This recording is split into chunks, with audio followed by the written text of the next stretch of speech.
Hotep family, Noon Tare. I'm Tom Insah, and today we're going to bring you self-expression through mind articulation. We're going to bring you psychic self-defense, and we're going to bring you the actual activities that you have to do inside yourself. A real physical exercise, but with your emotions. Basically, this is the real mental transmutation. Some people talk about changing lead into gold or other metals to make them for a valuable profit. But the most valuable resource is you. And in this day and time, we have to refine ourselves and make ourselves prepared for these energy forces that are coming in. As we are living energy beings that give off crystal essence, we have to learn how to surround ourselves with this psychic self-defense and crystal essence. And once again, this is Tom Insah. I am in legion and affiliation with Dr. Ray, Ani Mseti Hitep. Ani Mseti Ray Hitep, pardon. And of course, Dr. Neb Haru. We bring in Noonology. So once again, if you're familiar with either of the two brothers, then you know it's Noon Tare time. And I am the third installment to this brotherhood, this triad. And what we're going to do today is give you some actual exercises, real techniques on dealing with your mind versus your emotions, which seat at the heart of the fourth chamber. It's already linking you to the mental. It's energy and motion. For some of y'all, the Wahabians out there or anyone else who's come across any information, you know that emotions means energy in motion. And I'm bringing this information through the aspect of Ta, the self-existent one, the self-created one, who grew out of his own limbs in perfect form. But this is not just me. This is something that we all do. While we're in the wombs of our mothers, we are actually forming ourselves. And how are we forming ourselves? Through a stream of energy, which is filled with information that come down and they transfer into particles. Very simply through the mother's breath, through her nose, which is another science that we'll get into later, dealing with the triad principles. But for now, we have to make it clear that it's a spiritual war going on right now. The physical war, that's mostly illusion and for the TV and media. It's all like one big story anyway. But the real war is an emotional, internal war.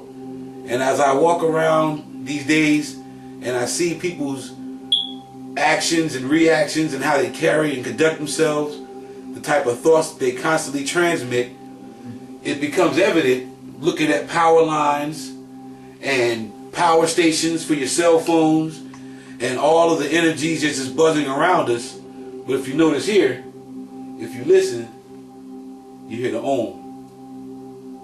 That's the tone. We go right back to it, that we must link in. That's the tone that we grew ourselves through and with. And this tone transfers down in channels. And these channels are corridors or links or pathways. Now we're going to go into Ta briefly, just to give you a background for what's to come in the future. We're dealing with the deity Ta. Now we've been familiarized some with Noon is the primordial waters as the first stage of darkness. You have 3 stages of darkness, or what we call triple stages of darkness. And Noon being the source of all the primeval essence or primordial essence that it takes to be in existence. And then out of this primordial essence, or first, it has a guide in between the whole system. That guide is a dark sun called Ray in tones. And this is the intelligence that is inside of the ingredient mixtures that knows what to put together and to send it on a certain path into development. And that path takes you into Ta. So now we have all three stages being presented to you. And so to make it more clarification and make more intuitive and make it more of a physical reality as well, because we're here. And the first reality is you touch yourself, you exist.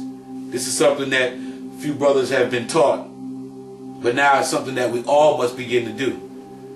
You are the channeler for these forces and these energies that are coming in. It's up to you to decide which ones you surround yourself with based on how you vibrate. That vibration is this signal that comes in through your organs, through your tissues, through your breath. Everything is dealt with a certain pattern, a motion or movement, or dealing with rhythm. And so briefly, how does rhythm tie in with Ta and all this? You know, it sounds like a whole lot of information, but basically, the path. A lot of people might think, well, in geometry you have a ray, which is a line going in an angle. But it starts with the dot, then it comes to line. So that's one, that's two. And you know that you can't have a line without having two angles. Those angles create a curve in either direction. And eventually you have interchanging of signals. And if you notice, as we've seen before with other teachings and other brothers and masters that are amongst us, when you have the circles, they're always interchangeable with the next circle. And everything comes down in this form. Well, if you take a wave, as we put a wave, because, you know, these signals are moving through waves. Once again, dealing with the noon. A wave looks like this on a two-dimensional linear view. But let's take it and turn this towards you. So now we can deal with multi-dimensional forms. In actuality, what looks to be going up and down is actually going in a circle. But look at it going toward you, and you'll see this going towards you. You turn to the side like a spring on a mattress, then you'll see that same V-type shape that you're very familiar with. So these are how these energies move, and they travel in many directions. Your voice, or your voice box, is that black box that can bring forth the waters by swirling around with your tongue, your actual vocal tone, and your teeth as tuning forks, traveling up through your third eye pyramid through the nose, which is, as you can see, 1, 2, 3, and then on out. So this is how we tune ourselves back in with Noon Ta Re. We have to be familiar with how things move in their motions and forms, very similar to Tai Chi and other various exercises that you can practice. But here's one basic one I want to show you as far as tuning up your mind first. And it's an exercise that is taught. If you fold your arms like this, the reason why you see Egyptians do this is because it's forming an energy block. And it's like building you up to something. And then you have your various geometric shapes. And you always have your left under the right. This is a very specific reason. We won't expound on all of it right now. But the first thing you do is you tune and you charge yourself for protection. And in your spine is what we call a dipole magnet, or in ancient Egypt known as the Z pillar. And we have this Z pillar, which is the backbone or stability. This is a symbol of rulership. So you must have that. And that's why we all have a spine. And our spine looks like this, you know, with the nose on both sides and it's going up and down. Okay? On top of this, for mastery and completion, you have an Ankh. Right? And then, even more supreme, you have a wasp or a staff, or scepter. And these all play a very specific role. And then you have coils down here. Once again, you got the coils. dealing with the springs. The Z pillar works off of coils.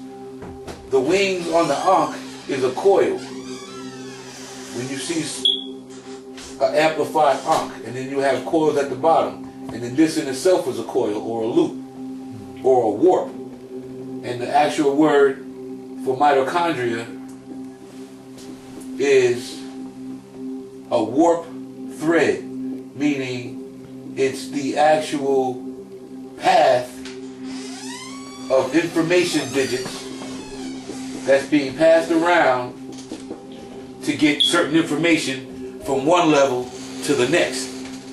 It has to go on a specific path and journey. It just doesn't poof out the air. It exists. And all these things are by design in perfect order. So now that we have this loop or warp thread path or mitochondria, which is the feminine force of existence or creation, physical creation.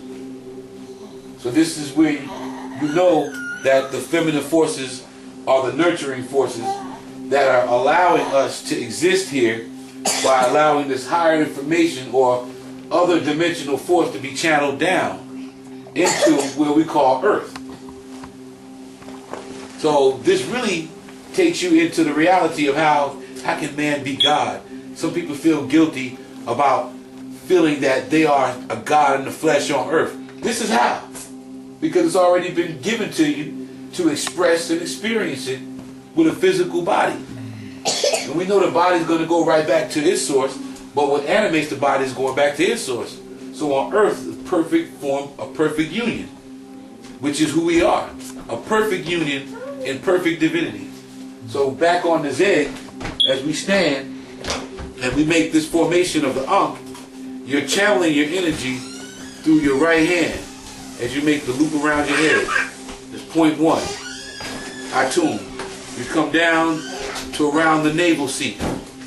Atun. You come back up, cross over to the left, and then end it on the right, and it's Amun. These are your 3 points that are in yourself. And this up and down motion, side to side, this is what they were doing in the cross in the Vatican, but they wasn't giving you the higher science on it. They had all these symbols around us constantly, but they wasn't giving you the science on why up and down the spinal column with your right hand, because you're actually charging your system and charging yourself up. That's one physical way to do it. A spiritual way to do it was to just imagine that your body is a sparkling, remember those little sparklers on 4th of July, you light them up and they just sparkle? Well, you hold that image of that sparkle and visualize it right about over here on top of your head. And just focus on that sparkle while you're by yourself, in solitude, with no distractions, preferably dim or dark. And it's just you and nothing else. And let that spark get brighter and brighter and bigger. And as you see the little pieces falling off and trickling down and eventually building up a shield around you. This is real, y'all. This is what, for those who don't want to fall victim to the madness that everybody's going through, you better learn how to build this shield up around you. And always have it on you. Hear that